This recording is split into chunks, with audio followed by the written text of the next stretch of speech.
Okay, the first one is to hold one's breath, to interrupt or stop normal breathing for a moment. So holding your breath can cure hiccups.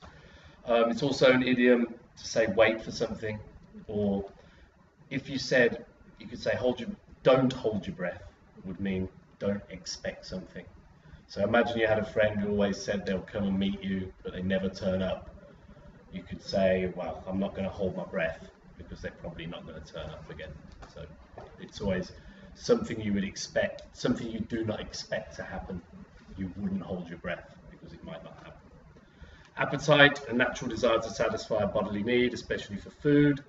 I lost my appetite when I saw gruesome pictures of the dead animals. So yeah, appetite is generally for food, most commonly used, but you can have an appetite for reading, an appetite for writing, anything really. So a football player might have an appetite to score goals.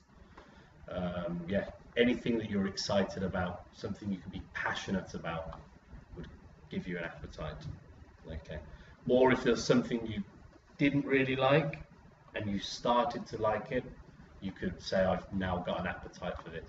So, a double whammy, a situation where two bad things happen at the same time.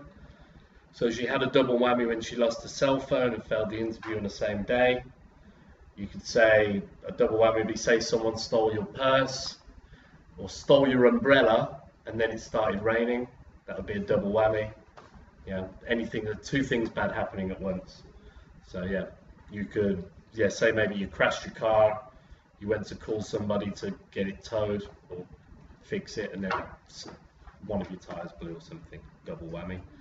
Slip backwards, to move quietly and cautiously back to someone or something. Example, protesters slipped backwards when they saw a dozen of police cars coming from afar. It also could mean moving, not progressing, the opposite of progressing. So say for example, if you gave up smoking and you started again, that would mean you'd slip backwards into an old habit. Yeah, something that you haven't progressed, you've gone the wrong way. Dishearten, to cause lose hope or enthusiasm, dispirit. So Mindy was disheartened when her flight got cancelled because of bad weather. You could say, you could be disheartened with a job interview if it didn't go well. Someone could say, how did you go with the job interview? Oh, I'm disheartened because it didn't go very well. Or how did you do with that sale? I'm a little bit disheartened because they told me they weren't interested.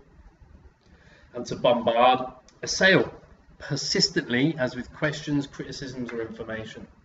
So after the election, the incoming president is bombarded with a lot of questions from the media. But that could be anything. You could be bombarded with praise if you did something really well. Lots of people telling you something good. During war, you can bombard cities with gunfire and bombs. You can bombard people with abuse if you want to shout at them.